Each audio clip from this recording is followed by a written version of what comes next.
This week on The Futurists, Bronwyn Williams. The reason we're hanging on to jobs, both at an economic sense, at a national sense, at a planning sense, and at a personal sense, is because we have not come up with a different story that we can believe in.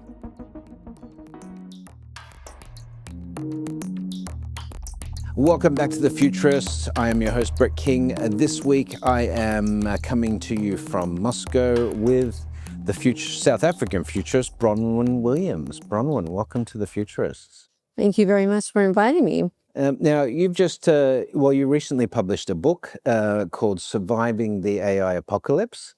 And today we did a panel here talking about some of the investment opportunities in the AI space and sort of that vector. But let's start with the book. Tell me a bit about the project itself in terms of, and I apologize, I haven't yet read the book, but I will.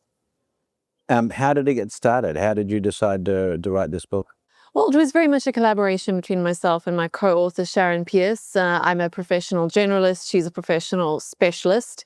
She is, in layman's terms, the angel of death that large banks hire to determine who makes the cuts and who does not. Oh, okay. So if you are someone who is in a job, in a bank, this is someone you really should be paying attention to. She's going to determine whether your role is actually adding value, not just to shareholders, but to your customers too, or not. So obviously I've been looking at the future of everything, as we do as futurists. So the future of work is one piece that people are constantly asking you to comment on because people are afraid. They're afraid of losing their livelihood. And Sharon is also afraid of that. She's afraid that people don't understand that they're in a position where they really have no bargaining power. And this book was very much written for people who are still in one of those JOBs as a kind of come to Jesus reckoning speech, where we're really encouraging people to honestly assess the value that they're adding and the market's perception of that value. And if the answer is not very much, well, then it's a pretty good time to reevaluate what you're going to be doing next, where that means reskilling, or as we contend, it's not really about skills at all. Yeah. It's rather about the mindset of being able, it sounds cheesy, to adapt, but also really to be able to identify problems that are yet to be solved. And we kind of have a methodology in the book that helps people figure out how to do that. So it's not rocket science. This should be the basics. But what shocks me working in corporates, and Sharon too, is just how few people have really understood the writing is on the wall and you are not equipped for that dog-eat-dog sea out there. I mean, I sort of put it, every futurist has their sort of ways they explain this, but I talk about there's two kinds of people in the world: those who are using AI to enhance their career, figure out how to, improve their business, all of those things using AI in their daily life. That's the first type of person. And the second type of person is those that are going to be replaced by the first type of person. I'm sure you've heard similar analogies to that. But I found it interesting today. It's actually quite similar. We had Dave Shapiro on a while ago talking about the meaning economy. And I like the way you said that we are going to have work in the future. We're just not going to have jobs. So could you elucidate on that a little bit, please? Well, work is a much broader category of things. Work can be caring for your family or loving your partner. Work can be digging in the garden. Work can be, of course, providing a service for a client. But jobs are a very defined and very small segment of the world of work. And we've got very confused with that. We've tended to think and conflate that the two are the same. But a job is a very artificial thing. The job is the product of the Industrial Revolution, which is still within almost living memory. We're talking like a couple of generations ago. It's still within the long now that this came about. We've taken it to be for granted as the de facto way to a meaningful, successful life is to get someone to pay you. Yeah. This is a very artificial thing. Paying itself, money is artificial, jobs are artificial, and yet we base our whole economies on things like the employment rate and unemployment rate, and it confuses so much. I'm a South African. We get so excited that, if the jobs numbers are up or whatever. It's actually, it's interesting. I remember J.P. Rangaswamy, who is a great articulator, based out of the UK, recently retired, but a really nice guy. And I remember him saying to be a good futurist, you have to be a good pastist. You have to understand the past, the history of things. What I find interesting in that sort of conversation is if you look at what we consider employment today and the jobs, as you say, the work stuff, and you are looking at that today, historically, the 40-hour working week is a very, very new feature of humanity. Artificial, right? yes. And so, we think of it as normal today, but people prior to the Industrial Revolution spent the majority of their time just trying to survive, make sure they had enough food to eat, and so forth. And so when you look at it in those sort of human timescales, the concept that we have to protect employment is in itself a little bit not ironic, but it doesn't, from a human perspective, It's the wrong hill to die on. yeah. So I think this is an interesting piece where if we transition to something new, why are we so defensive of, well, we've got to keep jobs for people, we've got to keep paying people, instead of saying, it's just time to transition to something new, and let's work out what that's going to be. Well, here I'm going to wear my futurist hat, which is that. Well, that's what this is called, the Futurist show. So please do. Because the reason we're hanging on to jobs, both at an economic sense, at a national sense, at a planning sense, and at a personal sense, is because we have not come up with a different story that we can believe in. Right. So what moves people is having a vision. I mean, this is even as simple as like your vision is your alarm clock goes off, you've got to be at the conference at a certain time. You've envisaged where you need to be, you know what you need to do in order to get there. And what we've lost at the moment is a vision of what the alternative is. Because our policies, because the way the rewards are distributed in our society are so tied to your job, to your title. People ask you, what do you do when they meet you at a party? Yeah. We don't have another story to build a life around. Yeah. And this is a real tragedy for our generation, perhaps less so for my daughter's generation, because I'm already having conversations with her that life isn't about what job are you going to get when you finish school. It's rather, who are you going to be? What value are you going to add to society? Which is actually a much more fundamentally human conversation.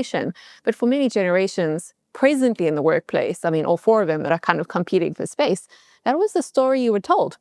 Without that story to hang on to, without a marker to compare your success and your status in life, which is currently so tied to both money and jobs, we don't know what to do.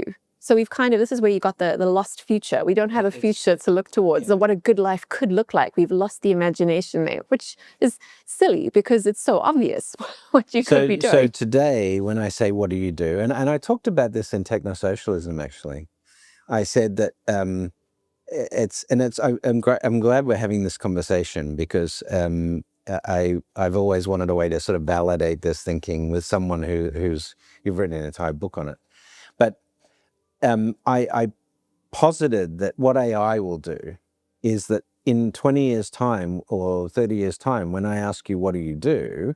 The difference is your answer will be what you're passionate about, where you feel you're changing the world, because we'll have the tools to do that.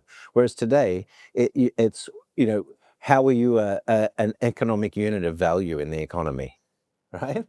Exactly, which is such an artificial thing. It's so fundamentally anti-human, and yet the message we hear, the fear-mongering we get is, AI is going to take your job. So I'm like, yes, absolutely, but why is that a bad thing? Yeah.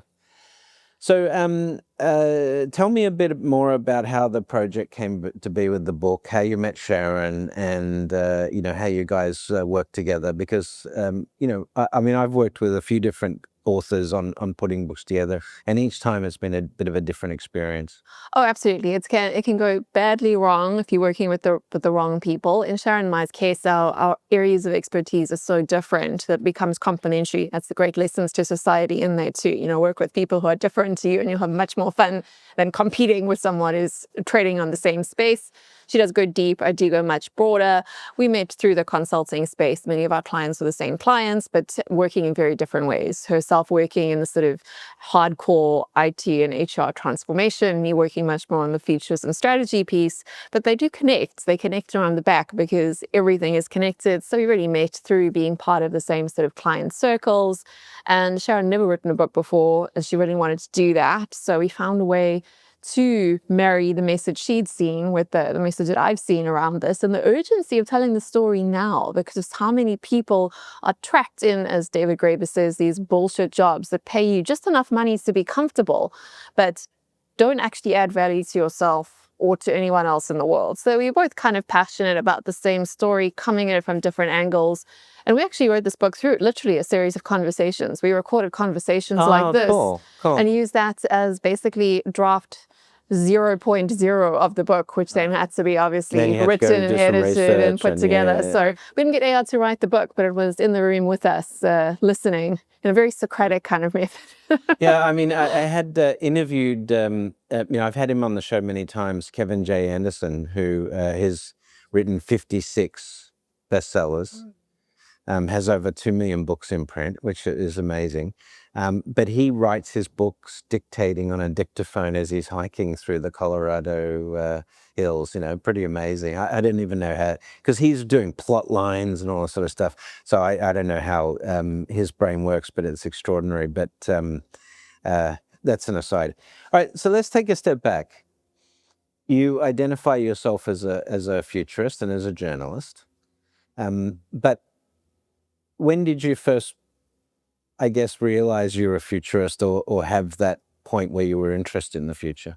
Well, I think I always have been interested in connecting the dots. You see, when I was a very small child, I wanted to be a spy for Her Majesty's Secret Service. I wanted to put the dots together. James Bondus. Yes, exactly, right? Yes. Which sounds completely crazy and not connected to this, but it's everything connected to it, because I was always a kid that wanted to piece things together. I was always a girl child that read too widely and too deeply, and was therefore never going to fit into like a kind of corporate job, which I never ended up really having. Although I have been employed, I was employed always by strange, chaotic and crazy maverick entrepreneurs of one. Like, these were the people that I ended up working with because they were my people. So I effectively found mentors instead of like a boss.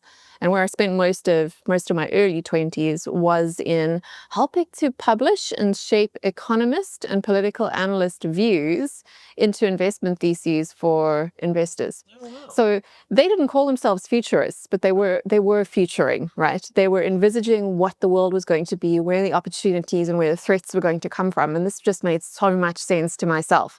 So I studied economics as my undergrad. I went and pursued extra education in that space, but also developed the futures lens, because the two go together so well.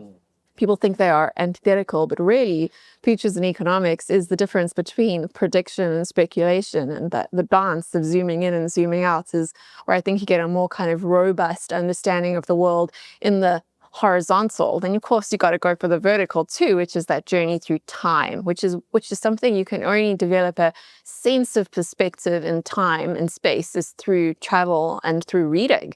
I think reading is the best way to time travel. It's a way to have one-on-one conversations with the dead in their voice, and you can't interrupt them, right? There's very few things that we're able to do there. Archaeology is speculation, but convening with the dead through the stories that they told gives you such a picture of, importantly, what hasn't changed. That also helps you make predictions and inferences about the future. What is fundamental about human nature that was there in the Iliad, that was there in the Bible and the Quran, that is still there today? I mean, you can bet on that. And also what has changed and why, what those patterns are. So I view history very much like a symphony. It's got a rhythm. It's a rhythm that evolves and expands, but there are patterns you can tune into to sort of get a picture as to where the music is leading us next. I want to go off on a little bit of a tangent, because you mentioned the Iliad, and we have Homer's Odyssey coming, of course, in the form of a Christopher Nolan movie shortly, which will be, it was supposedly, when it was first aired, was 4 hours long, but so that'll be interesting.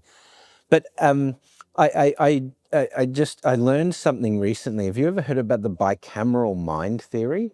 I have not. Educate me. No, so this is really, really interesting, is that that how we have an internal voice, right? And I only recently learned that about 40% of people don't have this, right? They don't have that internal monologue, right? It's crazy. But it turns out that when you read the Iliad and you read these stories from early history, that humans at that time didn't have an internal monologue. And they would, so the right and left hemisphere of the brains communicated separately. And that's why they would talk about getting a message from the gods or things like this, because it was the right part of the brain trying to communicate with the left part of the brain. This is the bicameral mind theory, that there was actually that early humans had two consciousnesses sort of going on, competing against each other, and that's how they perceived, instead of the internal monologue, it was they were getting a message from God. Pretty amazing sort of to think about how that we take for granted this sort of capability about being able to talk to ourselves in our head, and that's something that humans may not have always had, but that's an aside anyway. Well, it's not super an aside, because it's so much of the conversation around the future of AI is like, what's going on inside the box? Consciousness And itself, the thing is, I don't know what's going on inside your box. You can only ever know yourself, right? Yeah. And I'm content with that. Like, I have as much suspicion of your consciousness as I do of AI's, right? So it's outside. No, it's actually interesting. My partner Julia, we've it's something that it's the first relationship I've had where I've really had a perception of her perception of the world and how different it can be from mine at certain times. And I mean, it's a well-known trope now, but don't trust your own mind, don't trust what you're thinking, and it's just like, it's so easy to like go down these patterns of thought, and you have this, you're absolutely convinced this is the way it is, and then you find out one piece of information and it's like, well, it's nothing like what you thought it was. So our perception of the world and our own consciousness is certainly fallible. So I wonder whether, or artificial intelligence, because it's sort of a construct of semantics, may be even a more stable representation of consciousness than human consciousness. But that's a whole different kettle of fish. But I do tend to lean towards the philosophers who understand intelligence as an emergent phenomenon, not just of intelligence itself, not just of information, but also the embodiment. So the actual sort of sensory inputs of growth, of pain, of suffering, which can only be programmed in theory, right? So the idea of a perfect consciousness having to be born and not made, at least in the way we understand it. That's not to say there's not other types of consciousness, but we also tend to be quite arrogant as humans to believe that our version of consciousness is the pinnacle, rather than the fact that it could operate on a very different scale. It doesn't have to be the same thing. We are different in that we are driven by pain, by suffering, by self-inflicted suffering, by wanting and need. We create problems that we don't have. What other species creates a problem? We do that uniquely. And artificial intelligence, why would it do that? No, I know. It's really interesting. Anthropic had this research piece they did on the emotions that models are showing, that the LLMs are showing, and I'll try and put it out on social for you guys when I get a chance. But really, really interesting to see how emotion expressed through these models, quite complex emotions, to the point where these models will actually, because of a perceived emotion, not go down a certain path of thought. With the reasoning chain, because of an emotional sense. Now, whether that is a programmed response because of emotions that human express and training data, but the fact that emotions can be inherent in large language models, in that way, it's very interesting to think.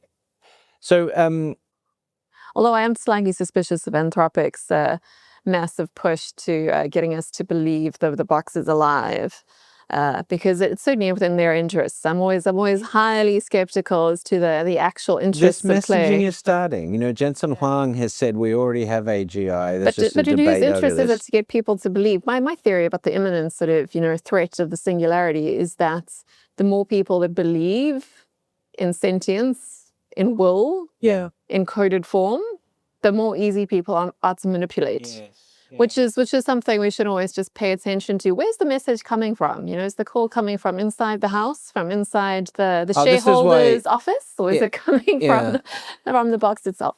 No, I do have that issue with regulation of AI because, when you see, whether it's Biden or Trump or Starmer or whoever meeting to discuss AI regulation, who are they meeting with?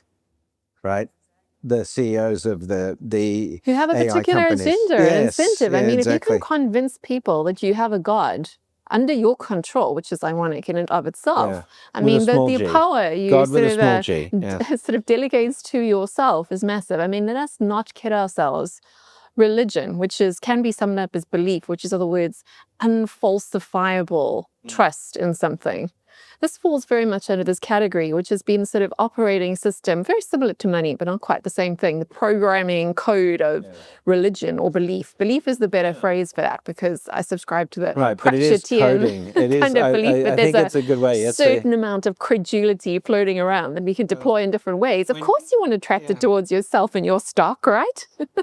Isn't it interesting? You could think of the great religious texts as massive prompts to software, to create behavioral programming, right? And very successfully too. So now we can watch a new programming being programmed on us, like being programmed back into our biology, but within our own generation.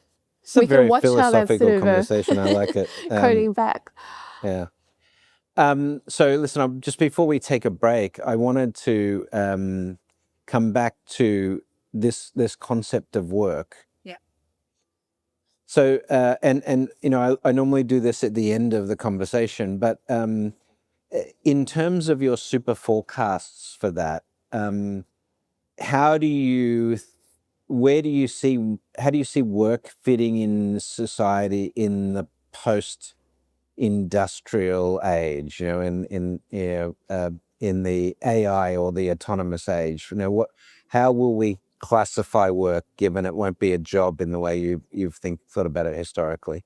Okay, sure. So first, let's figure out the difference between like a job and a work. I mean, job is salaried. That's one way to look at it. But really, the way I'm defining job is has only an extrinsic reward. So it's purely financial, which means purely artificial, which means fragile and brittle. Whereas work has an inherent intrinsic as well as extrinsic reward. And you can find that intrinsic reward in a monastery doing very menial labor, where there's an intrinsic value that you get, not just the value that you get paid or rewarded by the other, that defines it for me as work.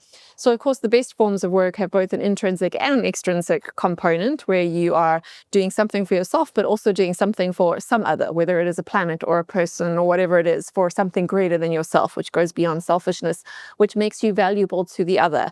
But effectively, what work becomes is something where you are both valued and valuable, which is different the way we see jobs, which is all about price. So there's a difference always between price and value. Price is artificial, it's market manipulated. You can have artificial scarcity, artificial abundance, but value, real value, is that almost that invaluable, unpriceable component, which is where real work lives.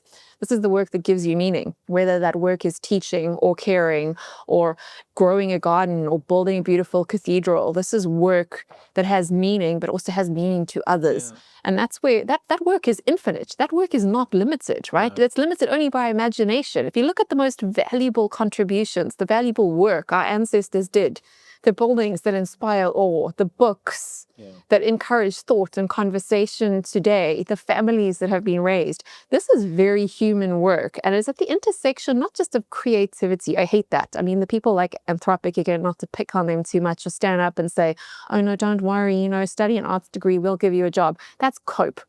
That's total cope. If you are doing art for extrinsic reasons only, you have lost already. You've forgotten what art is. Sorry to get off my high horse there, but work is when you combine the two, right? The intrinsic and the extrinsic, where you satisfy maybe a need that doesn't even exist yet. And it's within the ridiculous often too. It's in the really banal, but it's also in the ridiculous. There's a whole spectrum upon which work then lives in that meaning cone. Everything from a monk sweeping a pavement with precision or tending a sand garden, all the way through to the composers of symphonies and everything in between.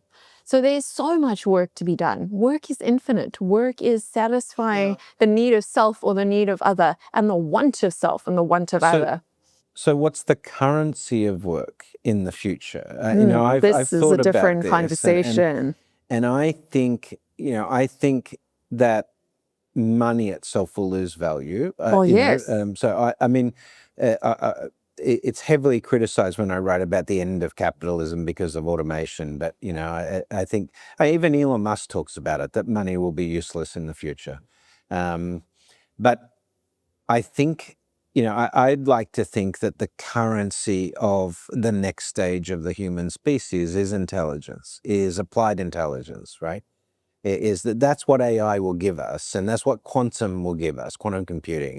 Give us the ability to expand our understanding of the universe and expand our understandings of ourselves and so forth. But is that too philosophical? I think it depends on, again, if we're talking to the same definition. Like, money is such a strange thing. From my understanding of money, it's very similar to religion. It's a software layer designed for one specific purpose. I know economists will tell you it's designed as a store of value and all the rest of it. Really, what money is designed as is an allocation mechanism for scarce resources.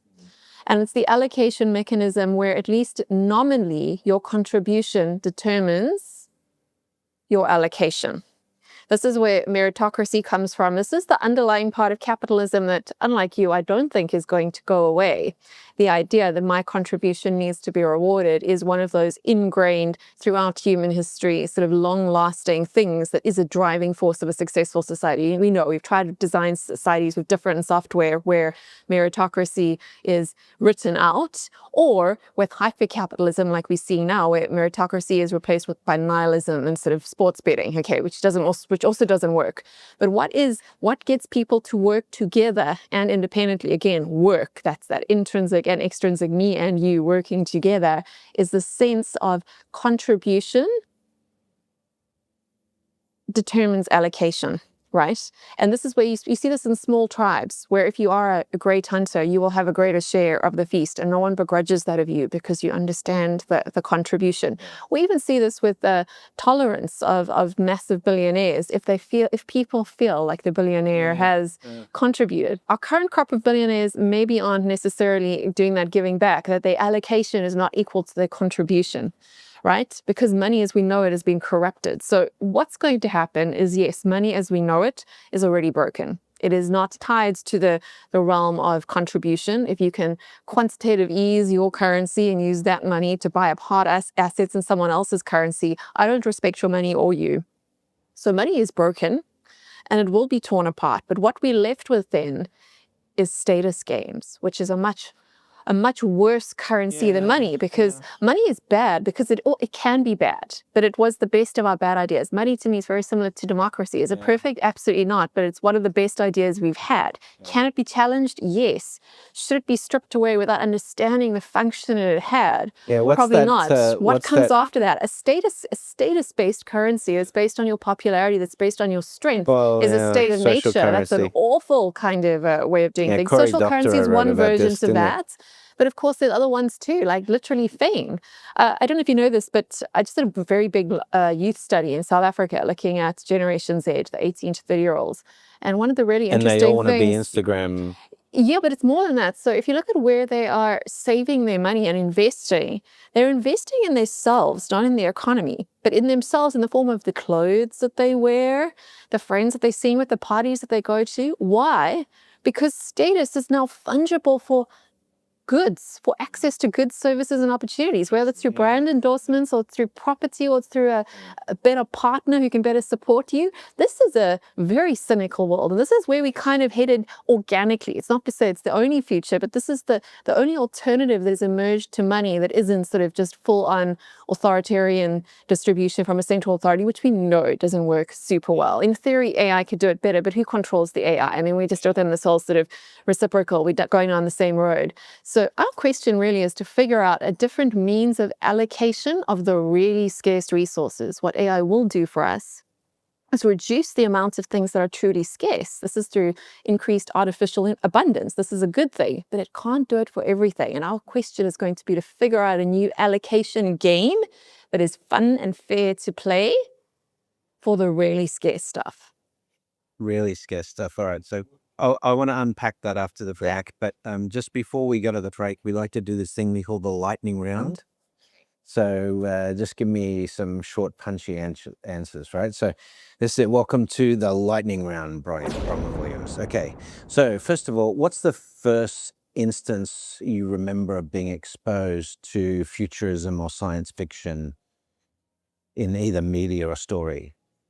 Oh, I think it was actually a Doctor Who's episode. Like futurism wasn't something that was common in South Africa. Absolutely not. But like that whole idea of sort of Doctor Who's, and then of course got sucked into the Hitchhiker's Guide and the world of Terry Pratchett's.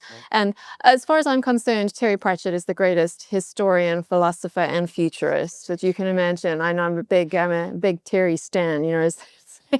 But yeah, I think I came there from a slightly different perspective. Well, that may answer the next question, but is there someone as a futurist or as a mentor you mentioned that was particularly influential in your career as a futurist and journalist? As a futurist, I've got two British futurists that have been my absolute mentors along this journey. That would be Dr. Ian Pearson and Tracy Follows. Tracy's great. A long time running Twitter DM group where I learned most of the things that I hadn't learned from the bookshelf. Cool. Awesome. Okay, and is there a science fiction story that you're aware of that is representative of the future you most are hopeful for? Future I'm most hopeful for. Oh wow, I think I'd have to go back to the Pratchettian Discworld, where it's a benign chaos. That is my best hope for humanity. With the AI still sort of looking after as a caretaker. A benign chaos is my best hope for humanity. My absolute horror is an ordered sterility, which unfortunately I see glimpses of in my daughter's generation all the time, but they would accept that. And that for me would be tragic because you cannot reclaim what you do not remember. Okay, final question. What do you think is the most important technological innovation in human history? It's got to be money and or religion. I mean, it's a hard pick. All right, good. That's it. We're going to take a quick break. You're listening to The Futurists. I'll be back with Bronwyn Williams in a moment. Well, welcome back to The Futurists. I'm your host, Brett King, and this week we are speaking to the author, one of the authors of the book Surviving the AI Apocalypse. What was the subtitle again, Bronwyn? A Guide for Solutionists. A Guide for Solutionists. Okay. All right. So in the second half, we talked a little bit about your methodology on the book, but in terms of the forecasting piece and the things that we've talked about, where do you get your inputs and your research for your thinking in this space? Well, I try to get as little of it as possible from the foresight and futures community. That would be my rule number one. I am, as I said, a great believer in reading the voices of the dead to give you a bit of a sense check and sanity check on what is really new and what is not new, because so often people think about the future, but they're obsessed with the present. They've forgotten that these are not new ideas, they're old ideas, and we know how they play out. So I'm a great believer in going back to the book, reading. I think that's still the best thing we can do. Of course, you can do the audiobook things too, but I don't think your brain connects those dots quite as well as when you're staring at a page. I know reading and writing is still another technology, but it's a technology that seems to have served us quite well. Conversations too, and travel. I think that's also really important. Travel's so great. Basically my philosophy at understanding the future is to have a very good sense of both space and time. So that means both traveling geographically speaking, and you could do the sort of Alain de Botton thing, traveling around your room, imagining places, revisiting places again, sort of, No, but I'm very much travel of the through space and time. I'm very much of the Anthony Bourdain, Mark Twain view of the world, that travel broadens the mind. Absolutely. And the more you travel, the less prejudices you have. Correct. But it also gives you that first person witness account of the time that you're trying to make sense of. And all too many people who write without ever having read. You need to be a first-person witness of the words of the past. The only way to do that is to read first. You can't be a witness to your times unless you've visited the places that you're talking about. You've spoken to the people that you're theorizing about. I mean, you've got all these cultural futurists that do desktop research and run surveys. I mean, you're not going to learn anything from that. You have to see it yourself. I have a first-person account that makes you useful. This makes your perspective unique. This makes you interesting when you're invited on stage or invited to write a book. You've got something new to say because you have a first-person account rather than just relying on hearsay. You know, I've been thinking more and more recently about, you know, and for any of us who've had some success in writing and developing a career where people sort of listen to us in terms of our opinions, which is a gift for me. It's a luxury, yeah. You know, and it's an honor, a privilege. But I've been sort of thinking about that responsibility and saying, you know, what could I, you know, I don't have an answer yet, but what could I write today that in 100 years people would still enjoy reading? You know, and it's like, I don't know quite what the answer is to that, but it would, you know, like, how do you make something that's timeless? I heard this quote the other day, is that it was a concept of that in the afterlife, that you would have some sort of head-up display in the afterlife of people who still remember you in the, you know, and it's like, how long does it take to get down to zero? That's very, very Terry Pratchett too. The whole idea that a man is only dead when his voice is not, when his name is no longer uttered. Yes, exactly, right. So, you know, how long after, and then you know, and anyway, this is it's getting very esoteric. But all right, so let's get back to. I mean, this is my big theory about the future, is that if there's one driving force that drives humanity forwards, it's the quest for immortality. I mean, like, we know this from the legends of Arthur, but still today, whether that immortality is through, as I say, like deed, seed, creed, or like literally like it's shooting yourself up with your son's blood, there are all sorts of, you can spot all sorts of patterns. What we want is that stretch to immortality, whether it's through having children, that's becoming less popular, or through works, which tend to be more brittle, actually, than the sort of DNA sort of legacy of, you know, the entirety of life. You know, like, that's been our sort of best shots of it, right? Yeah, exactly. You created a corporation, you created shareholder value. You know, this is like the most brittle form of legacy. Yes, have you seen that cartoon? Or religion, of course. Religion is also a way to live forever. There's this great cartoon. I've referred to it a few times, but there's a guy sitting with his children around the campfire, and he said, yes, we destroyed the world, but for a moment we created real shareholder value. Yeah, you know. No, anyway, it's the most human thing, though, isn't it? We aspire to greatness, but we pursue very, very foolish ends in order to get there. But so this could be interesting. You know, I thought about this some time ago, and I haven't revisited it for a while. But you know, if we were to create a new stock market, and we're having a different measure rather than the value of the company, but the measure is whether you put more back into the system, whether you create more value for the world than you take out of it. You know, what would corporations and organizations look like? They'd be very rare. Let's be honest. This was a kind of the thesis in our book, that most organizations and most jobs don't add value. And this is my way of kind of dividing the world, trying to make sense of what's going on, that there's like basically three groups of people in any society. You've got your independent class, who basically live off the work of others, whether that was their ancestors that they've inherited, or whether that's through unearned endowments or some form of privilege. You know, trust fund kids. You're not contributing value, but you're living off value someone else created. But independently so. So you're living off the dead, not off the living. And you've got the dependent classes, who in the future will be our UBI life basic package persons, who effectively live off the kindness government trust of strangers, kids, right? Which are government trust kids, but it doesn't work out so well for them, right? It's like you get the basic package, but effectively what you don't get in that deal is dignity. And I can talk to you about that as a South African, because you So don't have the intrinsic you do think contribution. UBI is going to happen? I think it's going to happen, and then it's going to not happen. It's going to be an experiment. I don't think it'll live be an very experiment long. like communism. It's something we're doing it. You like the memes. Oh, we're doing it. We're doing it anyway. Well, And then, of course, there's the people who work together and add value, which is actually a smaller group than you think. Many people who think that they are contributing value are actually just effectively like the pet and kept class of the super rich, right? Who work as luxury servants doing nails or walking dogs. I mean, I know it sounds terrible to say this, but really your job would not exist if someone didn't have too much money. No, but UBI is trying to fix a problem, and UBI is trying to fix a problem of, if I can't pay you because the robots have taken your job, but you need to still consume to keep the system going, I'll give you a UBI so you keep consuming. Yeah, it's trying to fix a real problem with that monetary solution. And we are so confused. We drank so much of the currency Kool-Aid that we think the two are the same thing, and they're fundamentally not. But consumption itself has a limited life span, right? Because the way we're doing it, there's real scarcity. There is real scarcity out there. No matter how much artificial abundance we have at certain strata, there are certain things that are finite. Yeah. Like the number of hours in a day, the number of years that we can exist. Yeah. Which is why longevity is probably the most valuable industry over the next few years. All right, so let's talk about the future and put your future hat on.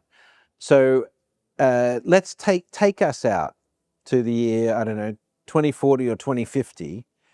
What do you think the organizing principles of the planet are emerging as, and how has it changed the way human society is coordinated and organized then? Well, if you're thinking it's sort of 2040, 2050, we'll be right in the middle of our universal basic income / artificial intelligence governance experiment, which many people feel very clever about, because in theory, this is the cybernetic society of the 60s. It's suddenly possible. Right. We've been talking about it for a while. People have been very excited about that, and we'll be starting to figure out just how broken that is making us, and how we have not solved for dignity, we have not solved for intrinsic worth, which is so critical for human beings. We'll also be in the middle of the captive human experiment, because what this really means, when you're talking about universal basic income or artificial intelligence governance, that cybernetic society is talking about being in the cage, means fundamentally being unfree. And this is something we're always very willing to do as humans. We'd love to trade away our freedom in exchange for a sense of security, or more importantly, we'd like to trade away our freedom in order to also get rid of our responsibility. This is something we naturally want to do, but it's one of those things that we shouldn't do. Just like we want to eat cake, even though it makes us feel bad later, but we still want to eat cake. What we want to do is get rid of our agency and our responsibility. And you know what? Like I always say, we get the future that we want, and we want that very badly at the moment. We don't want the responsibility. We do want the security. We've tasted the starting of insecurity with our jobs going away. We don't like this having to fend for ourselves things one bit. So we're very happy to cede our authority to this supposedly sort of perfect or best case scenario kind of artificial intelligence that will divvy everything up, be the new allocation. Since we don't have money anymore, we can't compete for money without jobs, and our stupid jobs that are already irrelevant today, but nonetheless they made us feel like we were contributing. But that's got to go away, right? So we're going to replace that with this allocation of this perfect system that will tell us how much we can have, that will tell us how many credits we can consume, how much healthcare we consume, all the rest of it. But we're going to start getting how many sick of tokens it about on the by AI then. we get. Yeah, because we'll understand that our artificial abundance can help us allocate our real scarcity. We're not going to like it super much, because extreme fairness doesn't feel fair. Unfairness actually feels fairer, because unfairness gives us a chance with luck. This is something we can notice today. Look at how young people are turning back to the church and back to sports betting, both of which are... Are they? Yes, I wasn't aware absolutely. of that, I mean, this is something I predicted for quite a long time, that basically when meritocracy stops working, we double down on the new enchantment, which is luck, which is either the gods or fate. But we don't really. I mean, this is again something that I don't fully subscribe to. I think the meritocracy argument really doesn't work either, because endowment's always unfair. Yeah. Endowment's almost always unfair. But the point that I'm pointing to here is that the casino feels fairer than an actually fair society where everyone gets their please sir, can I have some more bowl of the same bowl of gruel? Even though it is fairer for everyone to live on that aesthetic bowl of gruel, it feels fairer to have a chance. Human beings love a bit of hope. And what we'll find in an artificially fair and allocated society is how hopeless that feels. And we can see this in birth rates, incidentally. Captive mammals do not breed. And that's not how we're thinking about it. What we say is we're not having children because we're not rich enough. Brother and sister, absolutely not. You are much richer than any other generation, I assure you. And I assure you that people much poorer than you have had babies nonetheless. We're not having babies because at some fundamental level, we feel trapped. We don't feel like we can break out of where we are at the moment. I know that's very philosophical, but anyway, at the 2040s, 2050s, we'll probably be at the peak sort of not having babies, captive mammal, understanding of by getting the perfect, we've traded away the imperfect, which is actually what we crave, where we find meaning, where we get beautiful cathedrals, where we get exquisite and totally irrational works of art that make life have meaning. Because I assure you, even as we get better at living longer, by then we will be living longer.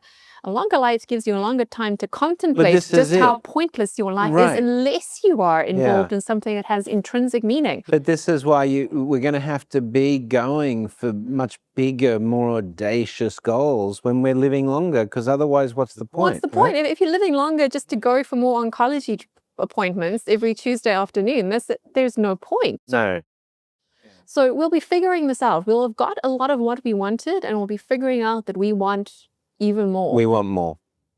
And more doesn't mean more stuff. It means more depth, not more breadth. And we've confused it. At the moment, more means more stuff, more breadth, more of the earth come into my arms, rather than more being more of me giving out. We'll crave scarcity again.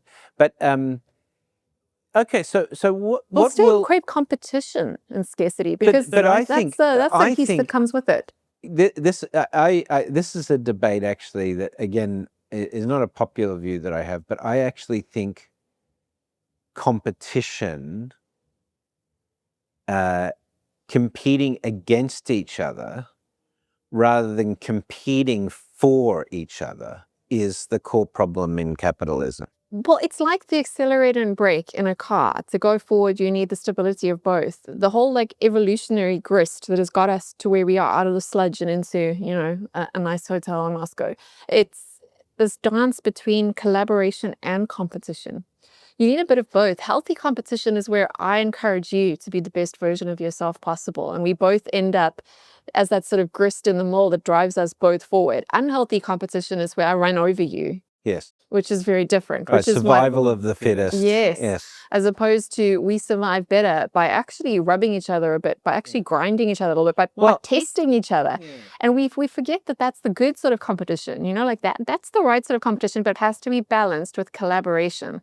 So you need the individuals competing together to bring like individual sort of stress to the group, but healthy stress. Like muscles, you go pull it in the gym. You need a bit of stress, a bit of competition, but also the collaboration of the whole organism as to where we headed. Yeah, I mean, with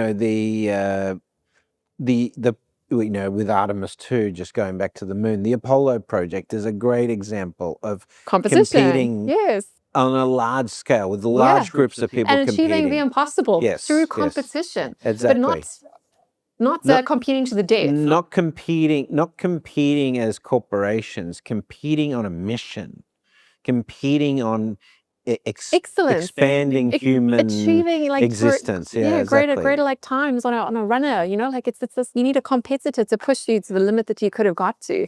That sort of competition that brings joy. So in the second half of the century, maybe it's when we start building huge cathedrals again, or maybe I think it's coming. I think by the mid-century we'll have reached peak sterility, both in a literal and a figurative sense, and we'll be craving a bit more of that benign chaos.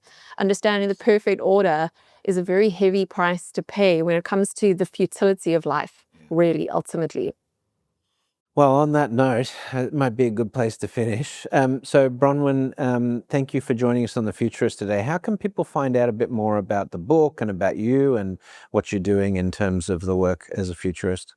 Oh, sure. The book you can find out more at survivetheai.com. You can read you can do the tests and figure out if you can or can't survive the coming job apocalypse. You can also figure out how much of your current profession is total bullshit and how to clean it up. And you can also find me on LinkedIn. I was an early adopter there, so just plain old Bronwyn Williams, quite easy to find. And on most of the regular social platforms. You can also find me in my business, which is Flux Trends, as in flux capacitor, fluxtrends.com, where I do a lot more corporate sort of foresight. Very good. Well, I was going to do my Doc Brown impression, but Marty! But thank you very much for joining us on The Futurists, and every success. Thank you very much. That's it for The Futurists this week. Thank you for joining. It's nice to be back recording, having been on the road and working on Bank 5 the last few weeks. So thank you all for sticking with us. And if you'd like to hear more episodes, check out thefuturist.com. And thanks to the Provoke Media team for helping us put together this episode.